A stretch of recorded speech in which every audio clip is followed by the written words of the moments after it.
La vallée des rois est l'un des sites égyptiens les plus touristiques, et pour cause. Durant plusieurs siècles, il a accueilli les dépouilles momifiées des pharaons les plus prestigieux de l'Égypte antique. Le lieu est grandiose, solennel, magique, imprégné d'histoire et d'anecdotes en tout genre.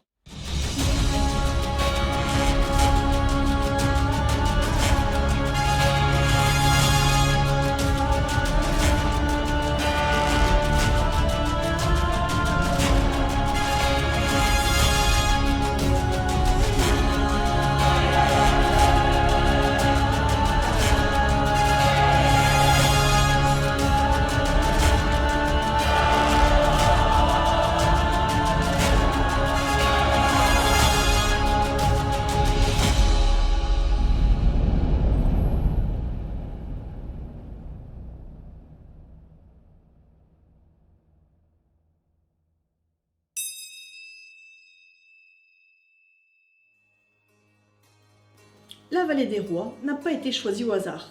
Plusieurs éléments en ont fait rapidement, aux yeux des architectes, un lieu idéal pour inhumer les pharaons et quelques membres privilégiés de leur entourage. La vallée des rois se situe dans la montagne thébaine, sur la rive ouest du Nil, traditionnellement associée à la rive des morts, en face de la ville de Thèbes, alors capitale du pays. Cette montagne est un vrai gruyère percé de milliers de tombes et bien que dépourvus de toute végétation, les lieux inspirent le calme et la sérénité.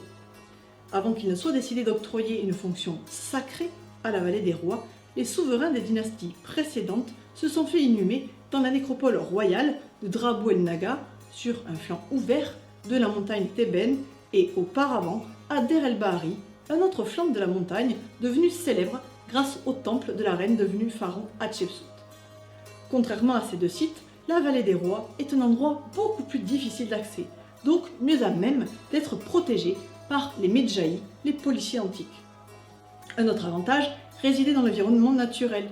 Dans le sud du pays, il pleut très rarement, et lorsque c'est le cas, de violents orages frappent un sol tellement desséché que l'eau y ruisselle sans le pénétrer. Résultat, du haut des falaises, des torrents d'eau, de pierres et de boue se déversaient avec fureur dans la vallée et créaient des crues qui emportaient tout sur leur passage. Ces pluies dévastatrices avaient toutefois un avantage. Elles contribuaient à enfouir sous d'importantes couches de gravats les entrées des tombes déjà cachées à la vue de tous. Les lieux présentaient enfin un atout symbolique d'importance. La vallée des rois est en effet surmontée d'une cime qui domine la nécropole royale du haut de ses 470 mètres. Or cette cime, surnommée Tadéhénet, le pic en égyptien, a une forme pyramidale qui faisait écho à la butte primordiale d'où la vie avait éclos dans la mythologie créée à Hermopolis Magna, une cité du nord du pays. Ce tertre originel a inspiré la forme du mastaba, dans lequel les premiers rois se sont fait traditionnellement inhumer, avant que la pyramide, autre évocation de cette butte originelle, ne le remplace.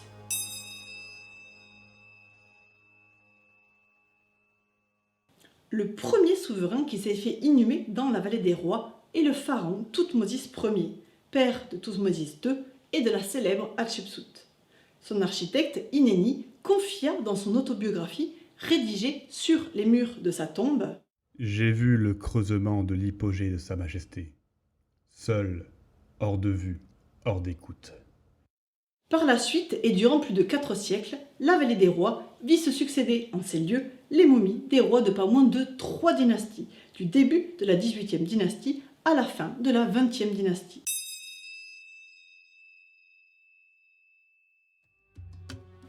Quand on parle de la vallée des rois, on évoque traditionnellement la vallée de l'Est qui concentre la majorité des tombes royales et non royales du secteur.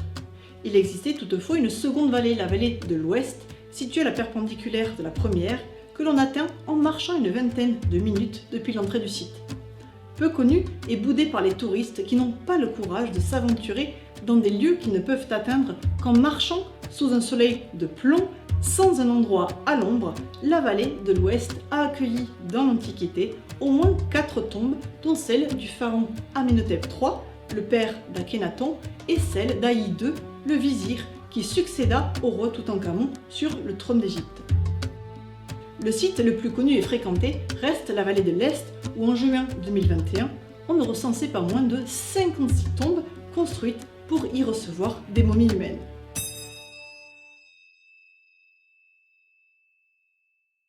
Dans l'Antiquité, les lieux portaient un nom qui est d'ailleurs plutôt une phrase, puisque la vallée des rois avait été surnommée grande et majestueuse nécropole des millions d'années des pharaons, vie, prospérité et santé à l'ouest de Thèbes. Toutefois, contrairement à ce que ces noms antiques et modernes l'indiquent, la vallée des rois n'a pas été un cimetière strictement réservé aux pharaons, et ce depuis ses débuts. Rien qu'à l'époque où Toutankhamon est inhumé dans la nécropole de l'Est a déjà servi à l'inhumation d'au moins 14 personnes, or seulement 7 d'entre elles sont des rois.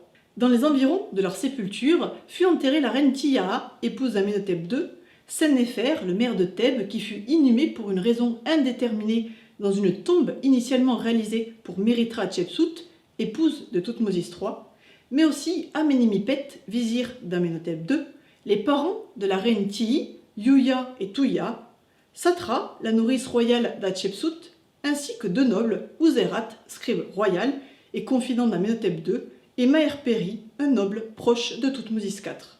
Ouverts d'esprit, les rois ont donc volontiers ouvert également les portes de la nécropole sacrée à leur proche entourage, qu'il ait été ou non de sang royal. Cette admission dans les lieux s'est même étendue à des animaux de compagnie.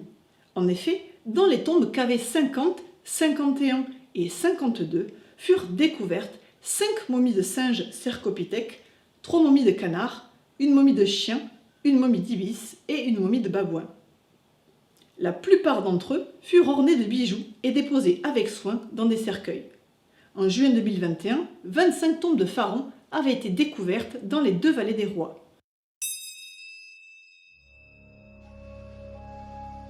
La vallée des rois, c'est l'endroit des extrêmes et des singularités. Commençons par les extrêmes avec les tombes les plus petites et les plus grandes.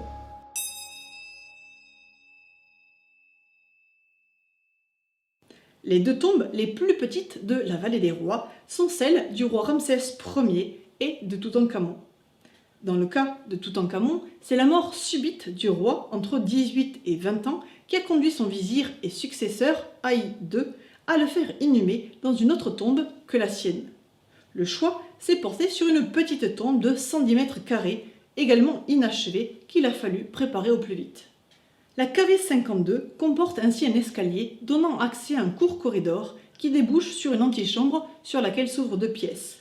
L'annexe où furent entreposés beaucoup de biens et surtout de la nourriture, et la chambre funéraire elle-même donnant accès à une pièce surnommée la salle du trésor par les égyptologues, car elle concentrait la majorité du mobilier précieux du jeune roi. KV 16, la tombe du père de Séti Ier et grand-père de Ramsès II, avait été prévue pour être bien plus grande, mais le décès du souverain Ramsès Ier, à un âge avancé, après seulement 2 années de règne, a bouleversé les plans des architectes. De fait, la tombe de 148 mètres carrés s'étend sur 29 mètres de longueur et ne comprend que 2 escaliers séparés par un corridor, le tout aboutissant à la pièce réaménagée en caveau.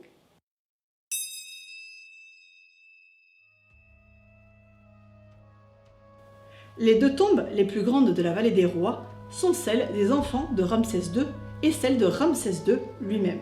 La KV5 fut réalisée pour y accueillir les fils de Ramsès II issus de ses épouses royales, et à ce jour, on en connaît 48 parvenus à l'adolescence ou à l'âge adulte.